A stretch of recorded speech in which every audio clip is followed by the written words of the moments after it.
And so today, the topic that we have for our time together is Where Have All the Flowers Gone? And I'm excited that our resident house band will come forward in a little while and lead us in a rousing rendition of Where Have All the Flowers Gone? Blue Wall. Becky and Derek will be leading us in this in a minute. But the case for nuclear non-proliferation is something that's been near and dear to my heart for a long time. And I'll have a few words about that in a minute, but also we'll have the great privilege of hearing from one of the heroes of the movement, Ellen Thomas, our very own Ellen Thomas.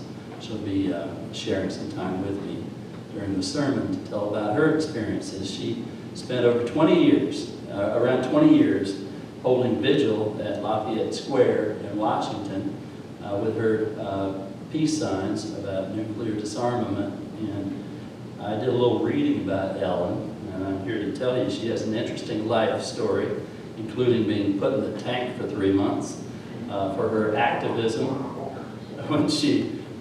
The day she got out, she went straight back to the park and picked up where she left off and said something like, as I was saying before I was so rudely interrupted. So we're going to be talking about that. I want to share with you a quotation from General Omar Bradley, which I found in my research for our presentation today. General Bradley is the last five-star general that we've had in this country. And he was a World War II hero. But he said this about the whole situation. We live in a world of nuclear giants and ethical infants. In a world that has achieved brilliance without wisdom, power without conscience. We have solved the mystery of the atom and forgotten the lessons of the Sermon on the Mount. We know more about war than we know about peace, more about dying than we know about living. So, buckle your seatbelts, folks. Now I invite Blue Wall to come forward, please. And so today, the topic that we have for our time together is Where Have All the Flowers Gone? And I'm excited that our resident house band will come forward in a little while and lead us in a rousing rendition of Where Have All the Flowers Gone? Blue Wall. Becky and Derek will be leading us in this in a minute. But the case for nuclear non-proliferation is something that's been near and dear to my heart for a long time. And I'll have a few words about that in a minute, but also we'll have the great privilege of hearing from one of the heroes of the movement, Ellen Thomas, our very own Ellen Thomas. She'll be sharing some time with me during the sermon to tell about her experiences. She spent over 20 years, around 20 years, holding vigil at Lafayette Square in Washington with her peace signs about nuclear disarmament. And I did a little reading about Ellen, and I'm here to tell you she has an interesting life story, including being put in the tank for 3 months for her activism. The day she got out, she went straight back to the park and picked up where she left off and said something like, as I was saying before I was so rudely interrupted. So we're going to be talking about that. I want to share with you a quotation from General Omar Bradley, which I found in my research for our presentation today. General Bradley is the last five-star general that we've had in this country. And he was a World War II hero. But he said this about the whole situation. We live in a world of nuclear giants and ethical infants. In a world that has achieved brilliance without wisdom, power without conscience. We have solved the mystery of the atom and forgotten the lessons of the Sermon on the Mount. We know more about war than we know about peace, more about dying than we know about living. So, buckle your seatbelts, folks. At this time, I invite you to join with us in participating in the life of our fellowship through sharing your offerings. So you can sing loudly, because your mask is muffling your voice. You Yeah. can sing extra loudly.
Beautiful, thank you so much.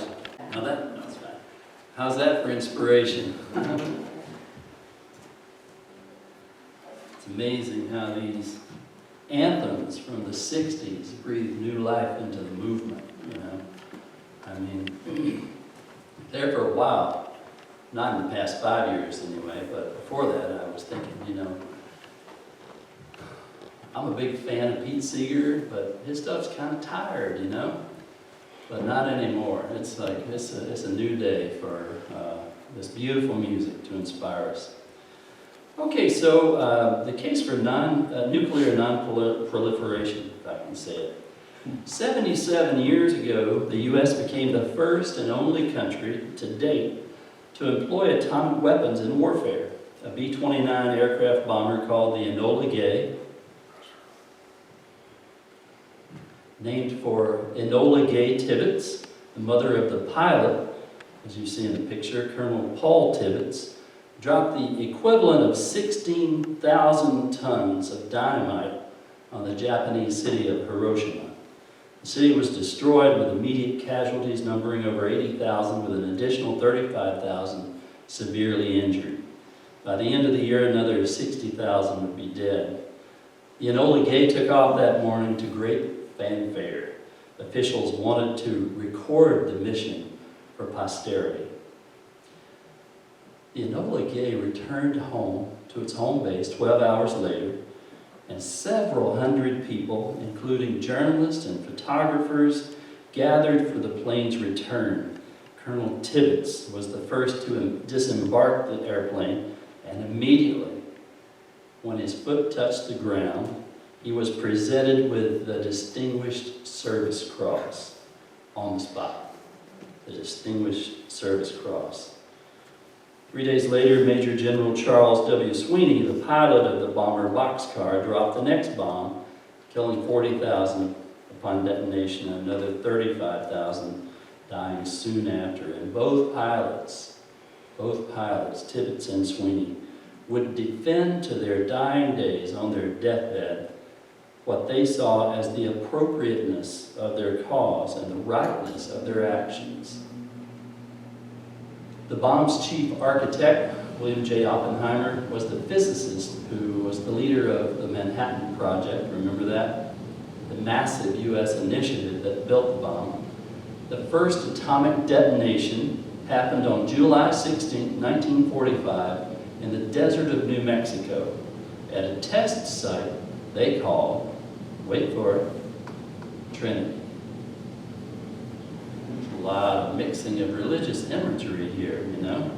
The Distinguished Service Cross, the explosion, the detonation at Trinity. Watching the blast that day from a distance, Oppenheimer recalled the words of the god Vishnu and from the Bhagavad Gita, the Hindu scriptures, when he said, "Now I am become death, the destroyer of worlds." This was not even 100 years ago, by the way, and many of us remember this first-hand experience. Nora Gallagher, the writer, wrote a novel about the backstory in New Mexico leading up to the detonation at Trinity and the future of the bomb, entitled Changing Light, a novel, as if she had to make sure you understand it's a novel. But doing significant research on the bombing of Hiroshima and Nagasaki for her book, she gives voice to a young Japanese girl who survives the bombing and who asks this profound question. And I think she asked it of us today. Those men who built the bomb, what did they think would happen when they dropped it? What did they think would happen when they dropped it? So we've been given a lot of reasons why America dropped the Hiroshima bomb. 1, to end the war.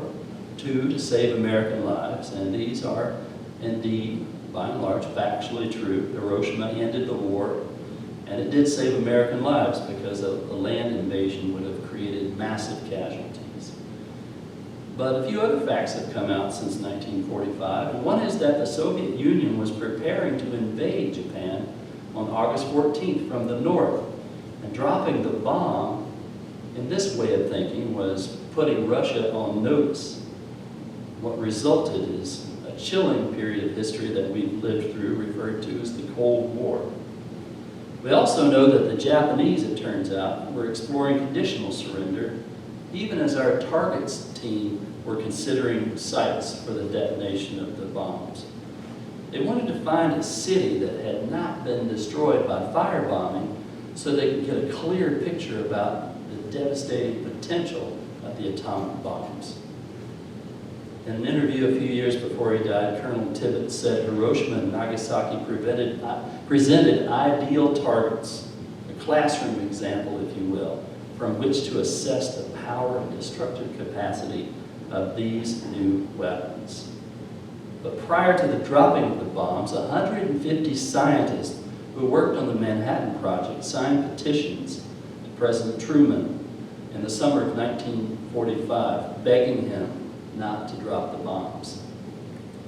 20 years later, in 1965, when an interviewer asked Robert Oppenheimer about President Johnson's proposal to initiate talks with the Soviet Union, he said, well, it's a good idea, but it's 20 years too late.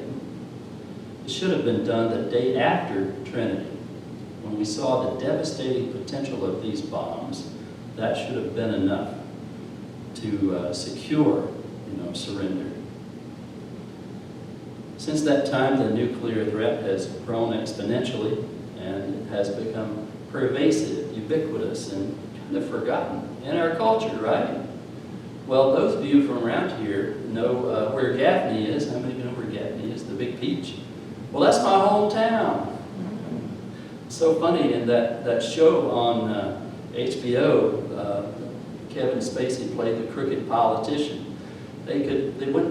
They had to create a character, a fictional character, and they could have picked someone anywhere in the country, but they chose someone from my hometown.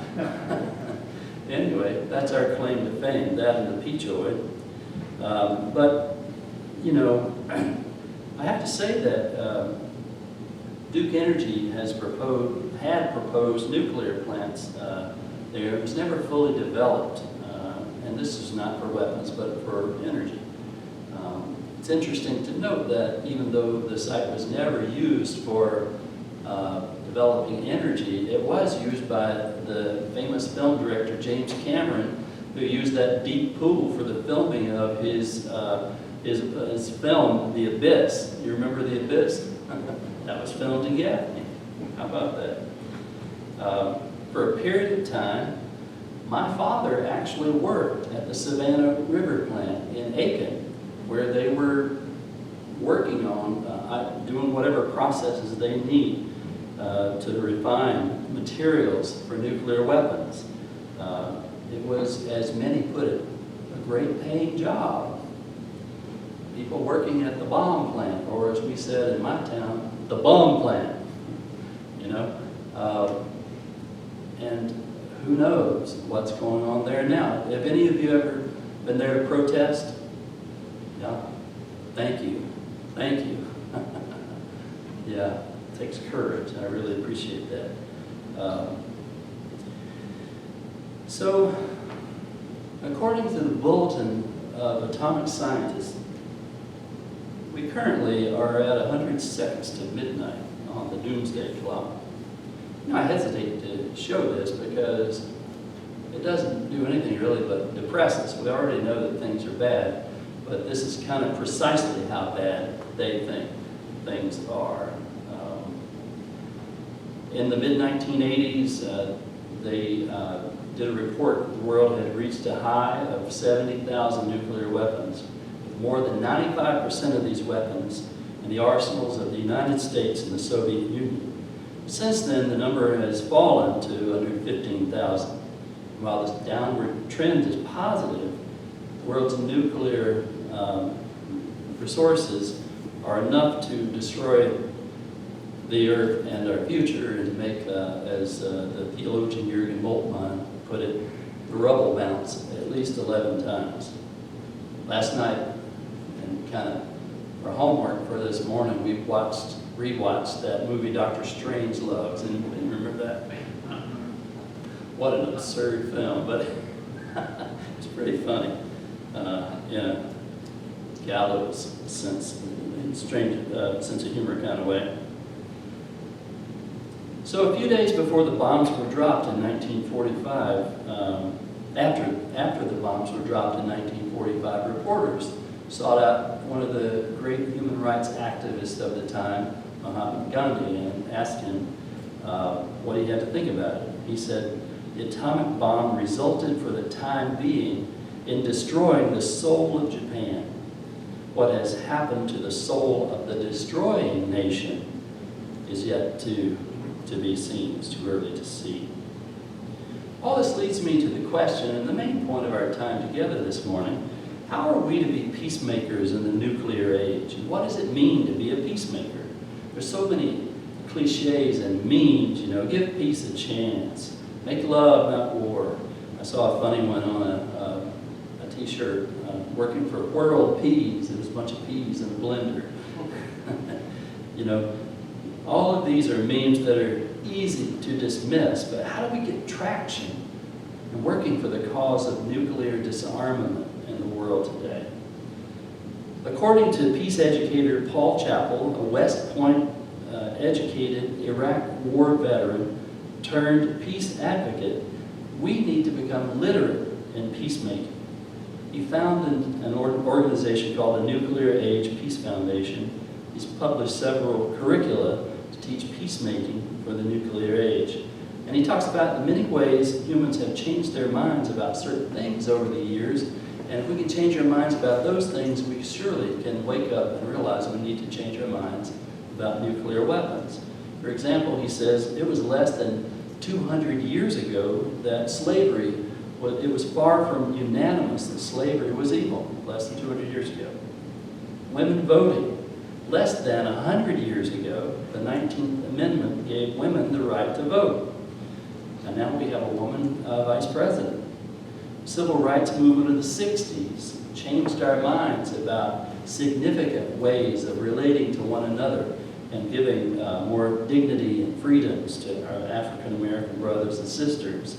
And the list goes on, you know, equality for LGBTQ folks and transgender folks and women in the military. Although, you know, there is some word of caution I have when I say that, because it looks like the country is a little bit of a turn, unfortunately. But the point is, we have the capacity to change our minds if we are educated. We've learned so much since 1945, and we have so much more to learn. Becoming literate in peacemaking helps us create a new story. One of my favorite authors, and you've heard me talk about it before, is a guy named Charles Eisenstein. And he talks about the need to create a new story beyond the us and them, a more unitive story where we're not us and them, but all of us together. It makes no sense to say that the person on the other side of the boat, in his corner, the boat's leaking, so good for him. When we're in the boat, you know, I mean, we're either going to survive together or we're not going to survive together. We've learned so much. Last night, many peacemaking organizations gathered in Hiroshima at the Peace Memorial for the anniversary of the commemoration of the dropping of the bomb there. In the museum is a children's peace monument honoring the thousands of children that were killed. And the monument is adorned with thousands of paper cranes like this. Thank you, Ellen, for bringing that in today. We owe it to the victims of Hiroshima and Nagasaki to become literate in the ways of peace so that we may write and courageously embrace and live this new story of peace.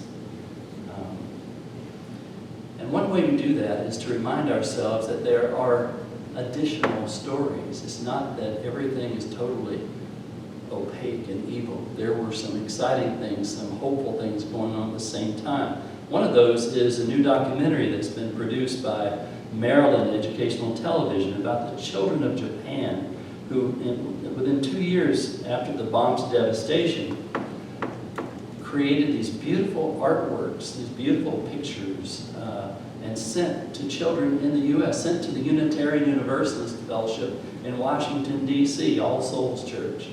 And they had these artworks, these pictures, just in an old box sitting in the basement for decades. And in 2010, they were tracked down, and a documentary was made about these images and these pictures. And they're bright colored and hopeful images from children who just had seen the dropping of the bombs 2 years previous. This is the advertisement for the documentary, Pictures from a Hiroshima Schoolyard. We'll send all this out in the newsletter. It's a 55-minute documentary that is stunning. And Ellen sent me this link last week. Here's some of the pictures. Within 2 years after the attacks, this is what school children are sending to American school children.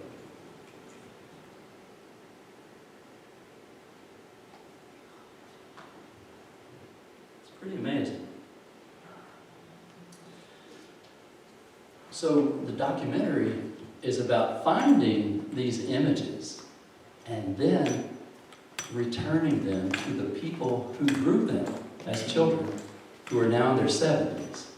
And there are some really beautiful stories about that reunion and their hopefulness for peace. So I'm going to call Ellen to come forward now. This is a picture of Ellen in her heyday at the park at Lafayette Square across from the White House in Washington. This is Ellen with her trusty sidekick, Rainbow the dog. And Ellen's going to come forward and talk to us about something she co-wrote and keeps alive called Proposition 1. And so, Ellen, you want to come up? I'm thrilled to be here. I really am. It means so much to have been invited to speak. I've lived in Tryon again. I was here as a teenager, came when I was 17 with my mom, and always loved it, always wanted to come back, but I went off and had a lot of adventures, and since I've been back, I've been pretty much doing volunteer work around town, but otherwise being somewhat reclusive and working on the same issues that I was working on in Washington, D.C., but in a more comfortable way. So I decided that what I wanted to do today was just kind of give you a little background and tell you the story of what it was that I did. I grew up in California, and when I was in kindergarten, one of the things that we were taught was to dive beneath our desks when the alarm went off. And I asked my teacher, why? And she said, so that you don't get cut by glass if a bomb goes off and the windows break. And my parents had Life magazine on the coffee table in the living room showing pictures of Hiroshima and Nagasaki. So even at the age of 5 and 6, it didn't make sense to me at all. And then when I was a young mother, sitting beside the crib of my daughter, I remember weeping, having seen the news about some threat of this or that or the other thing in 1966, weeping at the thought of a nuclear war and what this would mean to her if she survived. So this was always part of me, but I had to raise my children and work and all that sort of stuff. And then I was in Minnesota in 1982, June 1982, when thousands and thousands of people, a million people, went to New York City to call for a freeze in nuclear weapons.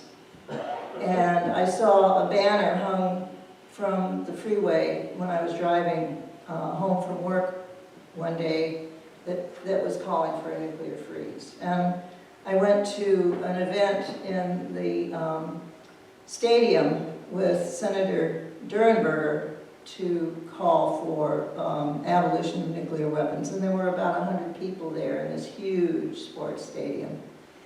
And there I was in Minnesota, and I thought, you know, this is not the place to work to get rid of nuclear weapons. And my daughter was graduating from high school, my son was living with his father, and I decided that my daughter and I should go to Washington, D.C. and try to do something. So we moved there in 1983. And I got a job with the National Wildlife Federation as the assistant to the CEO, and I went to the board meeting in '83, and they passed a resolution calling on President Reagan to get rid of nuclear weapons. And then shortly thereafter, I was walking through Lafayette Park at night, and I noticed these huge signs, and there was a little bitty woman lying between them in a ski suit. And one sign was about the homeless, and I had been interviewing homeless people and writing a play about them, which caught my eye. And then, on the other side was this enormous 8 by 12 sign that said, it was an atomic explosion. It said, "Revelation, this need not be our end." Mhm. And I spoke to the woman. She said she'd been there for 3 years, day and night. And I asked her if she did this by herself. She said no, she had a friend. He was a philosopher, and the main character of my play was a philosopher who lived on the streets. So I decided to come back the next day when he was supposed to be there, and it was a very important day in my life. Not only did I meet the love of my life, but I also, I met God. Because I was listening to him talk, and all of a sudden something opened up in my mind, and all these dreams that I had had as a small child came rushing into my memory about this man, his face, his voice, and his location, and his words. And my mouth dropped open, and I said, "Oh my God, you exist." And I was talking to 2 people there. And he thought I was flirting with him, but no, I was just accepting that this was what I was supposed to do. And within a matter of weeks, I had quit my job and joined the Vigil, and married Thomas. William Thomas was his name. And we worked for 25 years before he died, and I moved home to Tryon to be with my mother. I gave you this background because a lot of people sort of dismiss their responsibility when they see me, because they think, oh, well, she's really, she's amazing, or she's really strange, or boy, is this woman nuts. But I'm not. I'm ordinary. I'm just like you, or somewhat like you anyway. We're all different. But I was blessed to have the opportunity to actually do something significant. And I think that one of the things, you raised the question of what do we do? I think that we have to get out there and speak our minds. Not everybody is going to go day and night, sit someplace public in order to do that. But a lot of people, fortunately, do weekly vigils. A lot of people write letters and make phone calls and gather together to cheer each other on. I've become a member of Women's International League for Peace and Freedom on the board right now. And that's a terrific organization that has been around since 1915, working to end war. And that organization embraced the work that I'm doing, and so I have embraced the organization. So let me tell you a little bit about what it was like to vigil. I gave everything I owned to my 18-year-old daughter when I joined the vigil, and she had a job, and that just announced she was moving out of the house, and so I said, okay, you can have everything. I took a backpack with 2 cameras and contact lens case. That disappeared in a hurry, and the cameras disappeared in a hurry as well.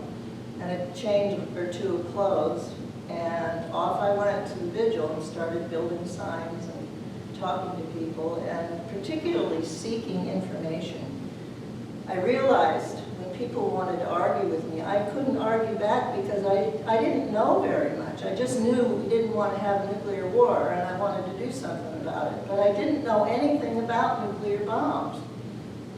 So I started asking.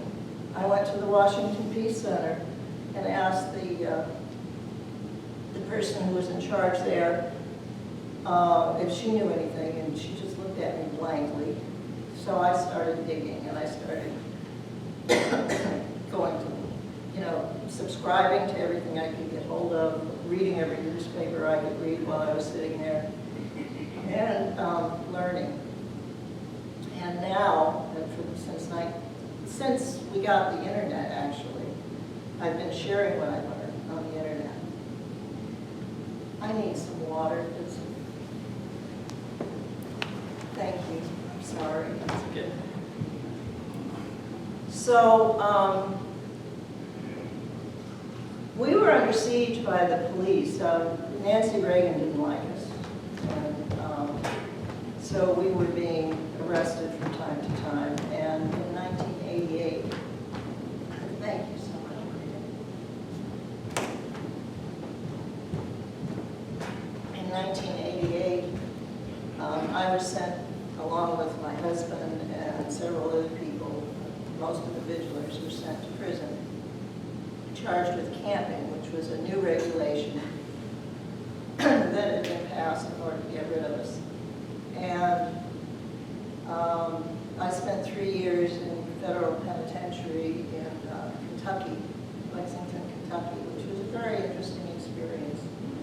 Most of the people who were there on drug charges.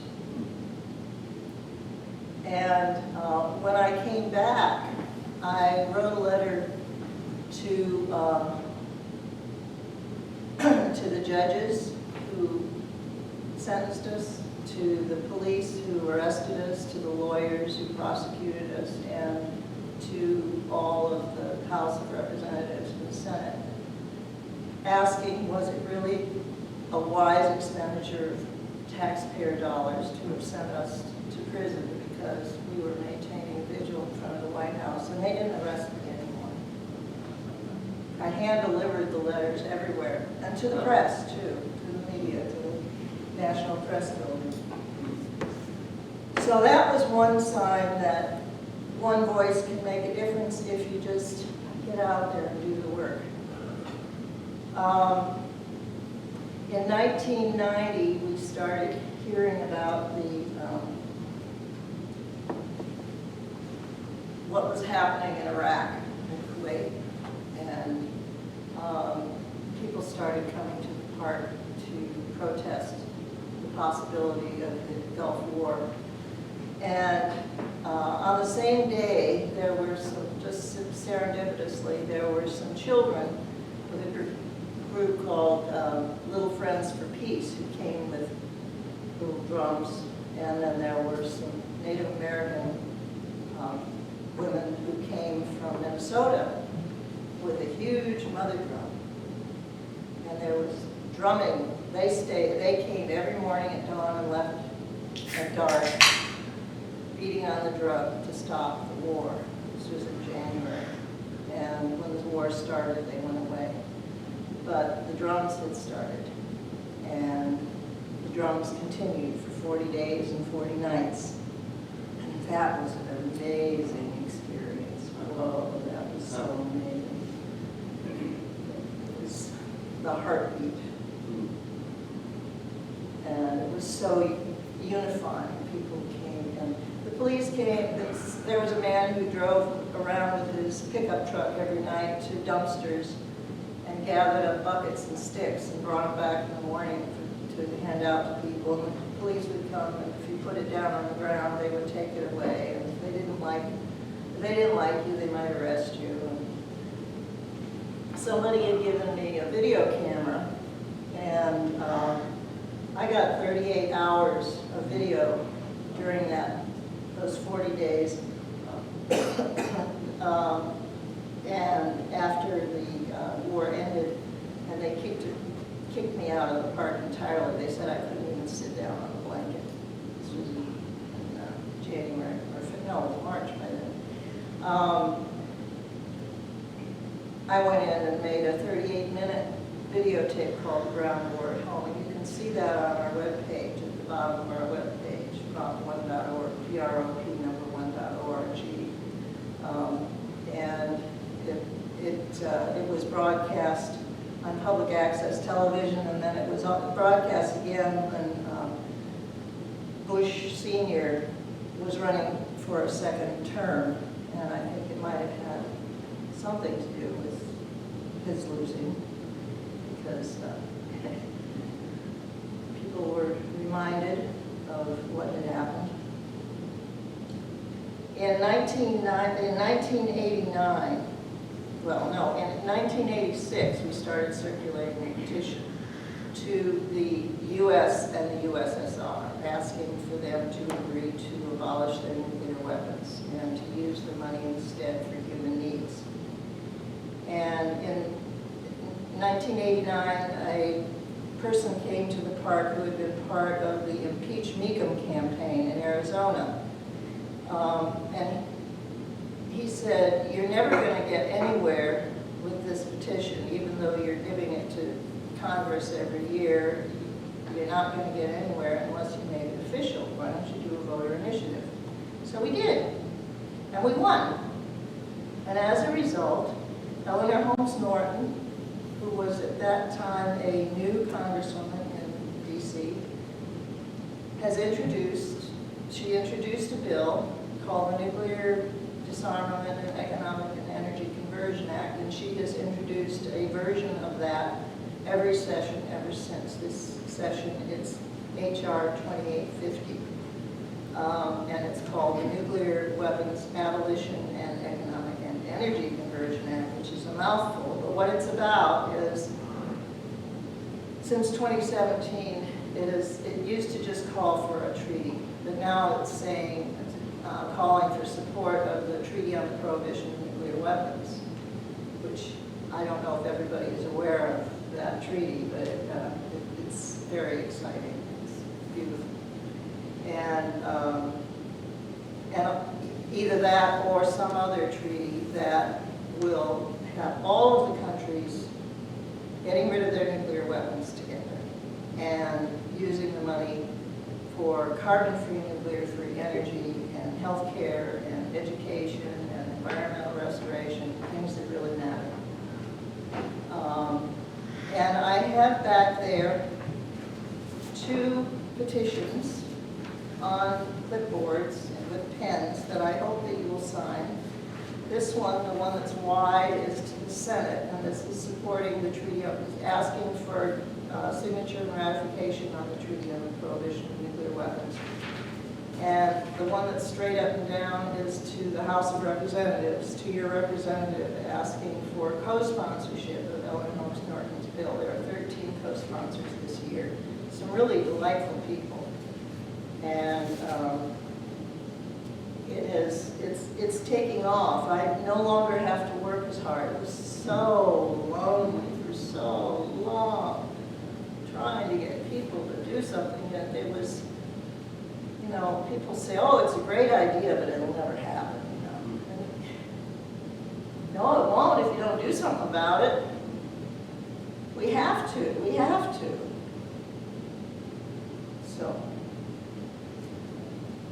So in 2002, in 2000, we got a building that needed work, a tax sale 10 blocks from the White House. And I decided that since we now had the internet, I would like to be inside working on sharing news, sharing information, and not just being in front of the White House. And so I became the manager of the what we call the Peace House. And you may have noticed when you came in that there was a peace pole that has shown up. I brought that in today. That used to be in front of the Peace House in D.C. at 1233 12th Street Northwest. And I'm donating that to the UUFCF if you would like to have it. And so I guess what I would like to do now is ask if anybody has any questions, because I've thrown a lot at you.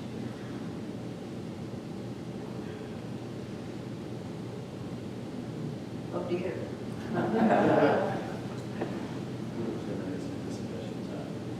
Okay. All right. Well, thank you for listening. I got a question, if you Yes. don't mind. All that time in Lafayette Square, so close to the halls of power, did you ever have anybody with power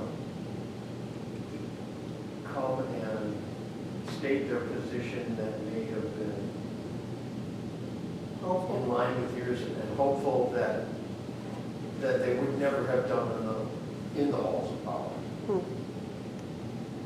Well, there were some Ron Dellums, the Representative Ron Dellums was a supporter, and Ted Taylor, Dr. Ted Taylor, was a designer of the smallest and the largest nuclear bombs, and his wife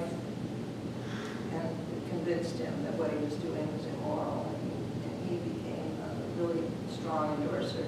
One of the films that's listed at the bottom of prop1.org is Proposition 1, Peace Through Reason, which was produced by my husband in 1994, I believe.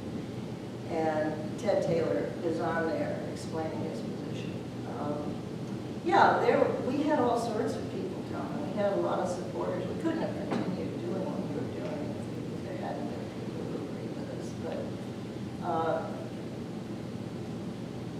And one time, Bush Sr. and Barbara walked through the park from St. John's Church down to the White House, and they had a camera, a TV camera following them, and they went past us. They didn't stop and talk to us, but somebody shouted at them from the vigil. There were a number of signs and a number of vigilers at the time. And by the way, the vigil continues. It's still going on. 41 years. It's been going on day and night. So if you go there, please go visit Filippo's Malacu Bello, who's in a wheelchair, and he's there every day. Somebody said, why don't you come out and join us? And President Bush turned to the camera and he says, we see you, we know you're here, we share your views on nuclear weapons. We didn't hear him say it until later when we got to watch the video. That's awesome. Yeah. Okay, well, there's some literature there. Help yourself.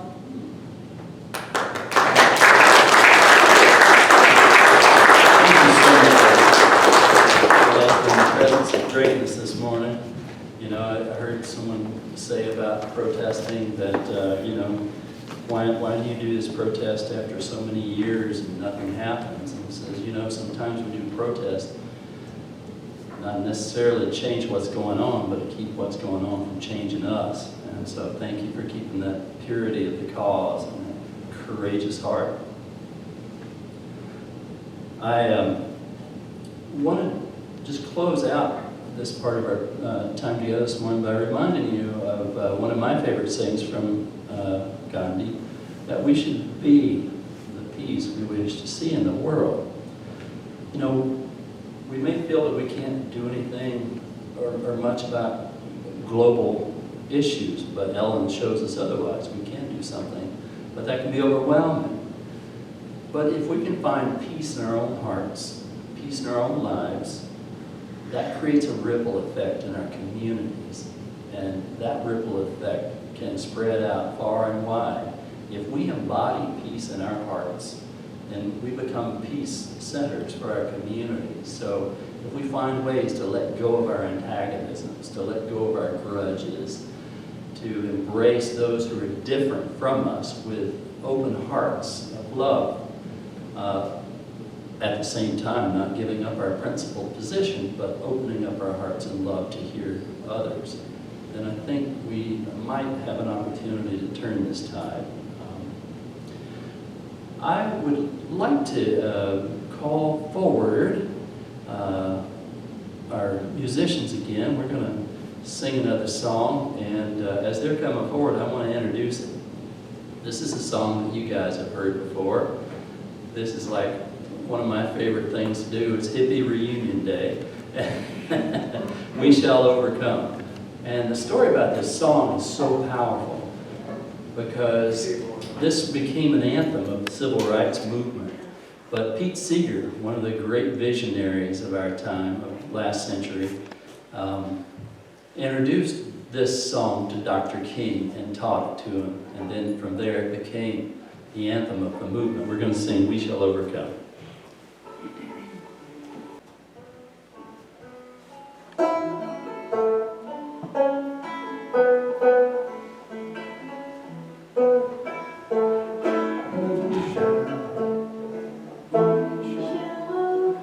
We shall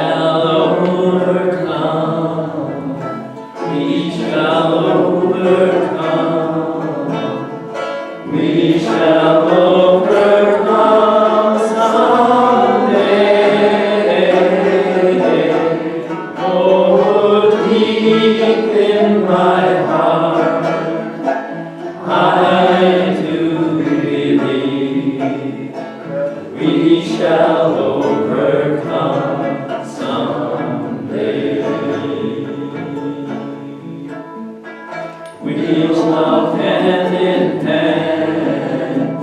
We'll walk hand in hand. We'll walk hand in hand someday. Oh, deep in my heart, I do believe we shall overcome someday. We shall all be free. We shall all be free. We shall all be free someday.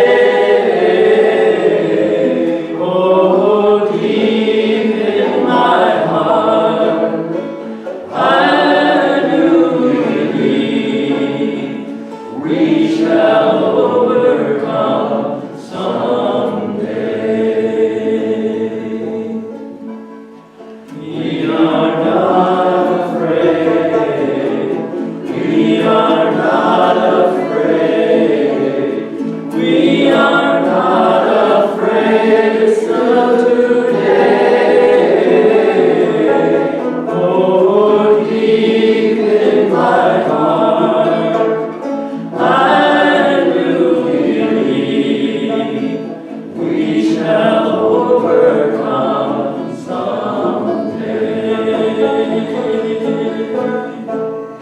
We are not alone. We are not alone. We are not alone someday. Oh, deep in my heart, I do believe we shall overcome someday.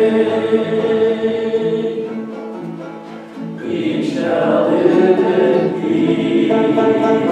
We shall live in peace. We shall live in peace someday.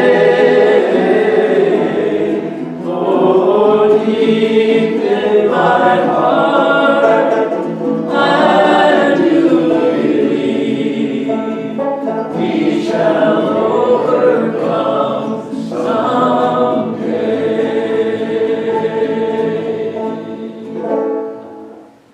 Beautiful, thank you.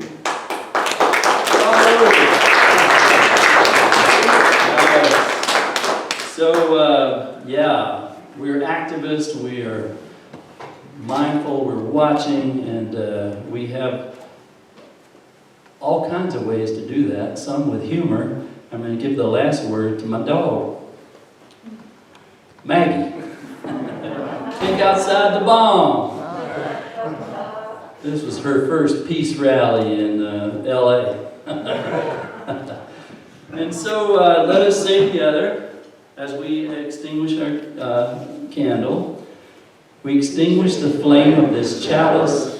Let us follow the light of truth until we meet again. Okay.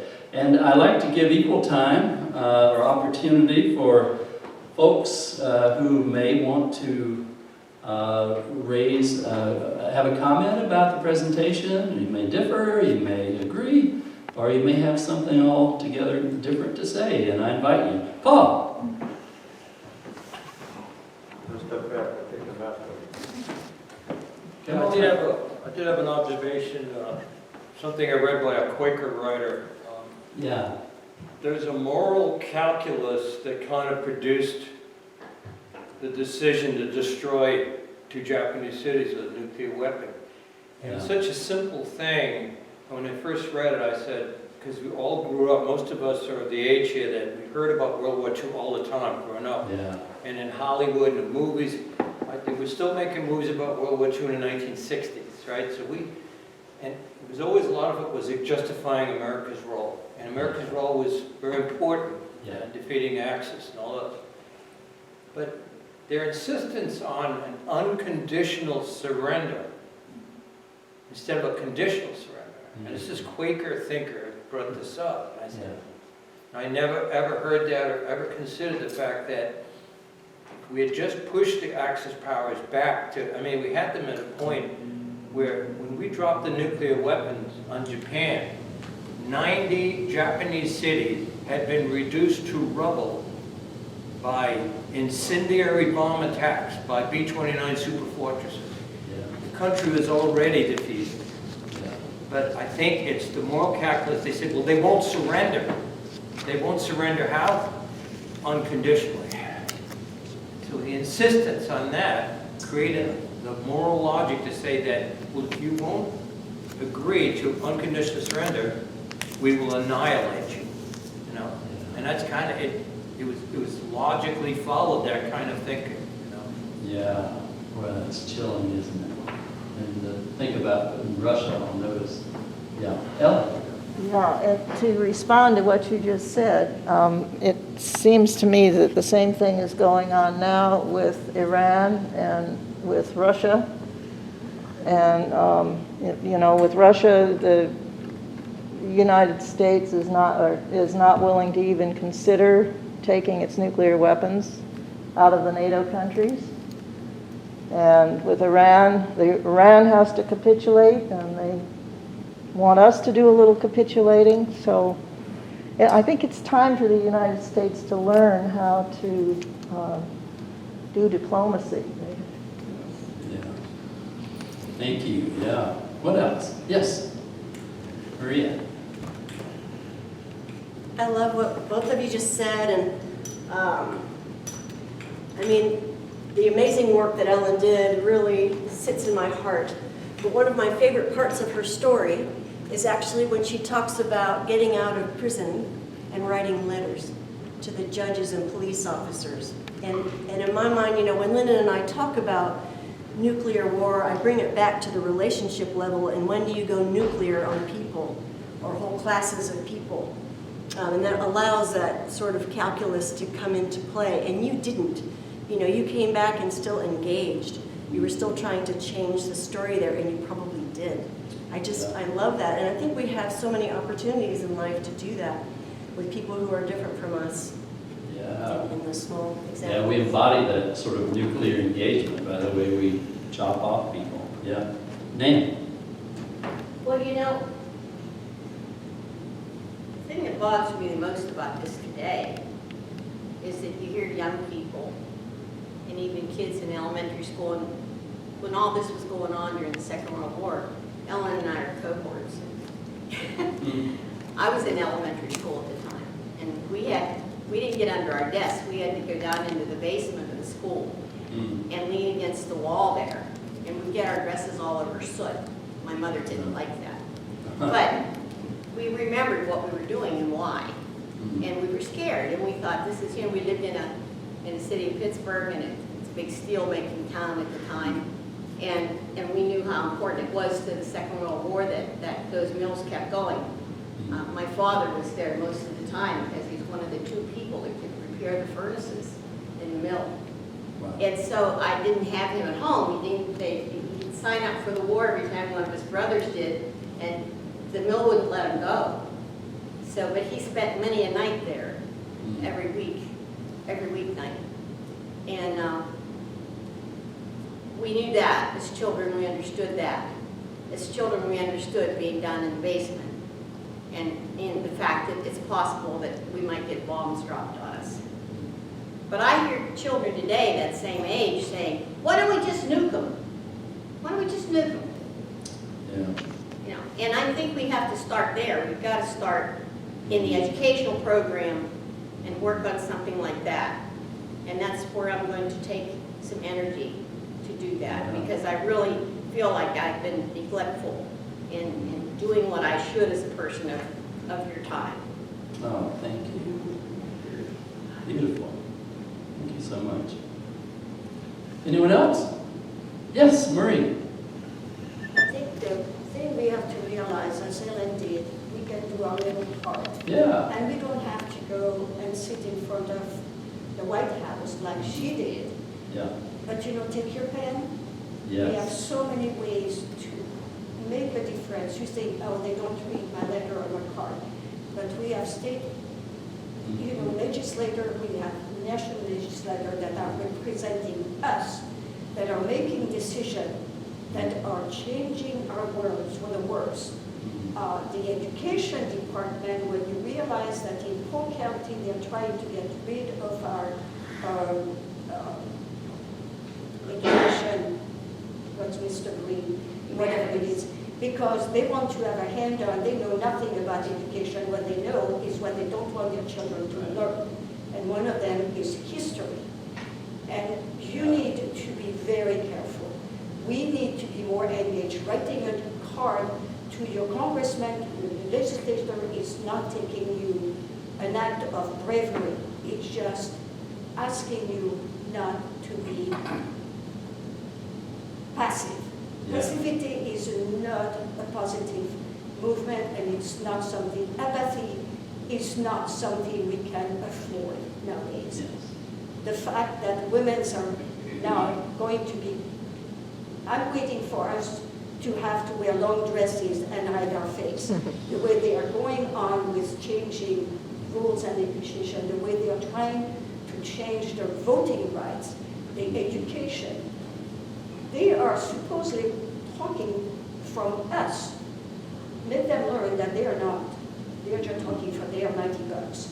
So this is not a really act of courage. It's just a duty as a citizen of this country to make your voice heard. You said thank you. To be vigilant.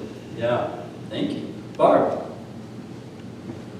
I can remember walking the beach with my father and the shaded flashlight during World War II.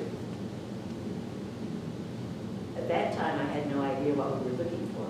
It's only in the past few years that I've begun reading accounts of submarines and other warships that were in the area just off our coast.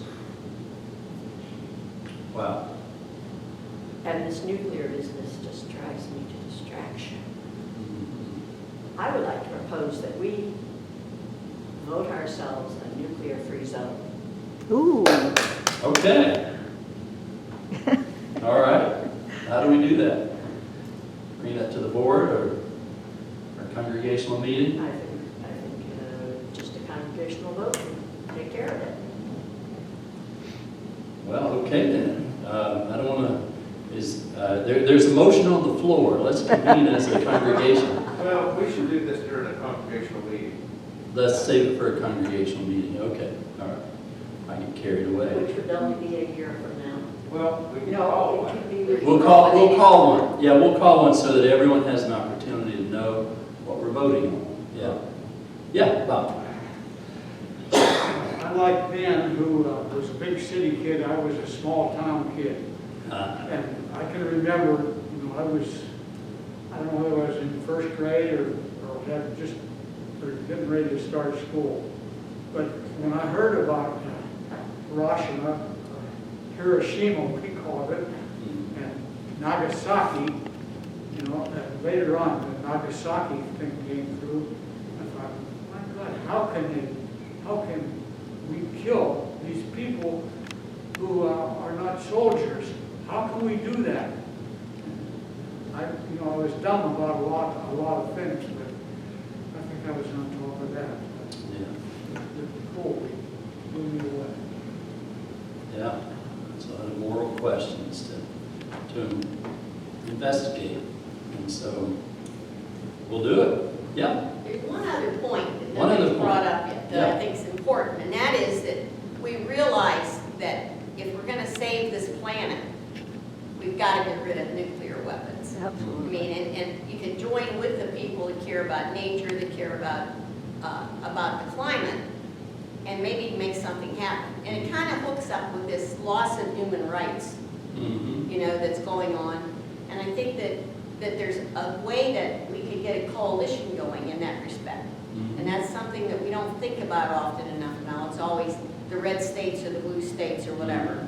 But maybe we need to start, getting together that way with other people that are like-minded with maybe a different issue, but at the same time, you can let them see how parallel those issues go together. Yeah. Ellen? HR 2850, Eleanor Holmes Norton's bill, that would give, that's the money that could be used for the Green New Deal.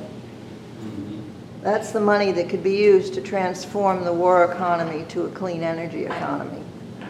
And that's how you should speak about it and think about it and sign your name to it, because it's really, and actually there are some really important representatives that have finally caught on. Jim McGovern of Massachusetts, Barbara Lee of California, Pramila Jayapal, Minnesota, and just people, some really strong, and AOC actually signed on it. Took a long time for her to do it, but she did. And these are people who are working for, against climate change. And so what we can do is we can couple the two things together, and should couple them together, and that's what her bill does. So. Well, I'm really mindful that I've gone over this morning, and I apologize. Let's continue our conversation over some coffee. We have some delicious goodies prepared for us, so let's transition to coffee hour now. Is that okay?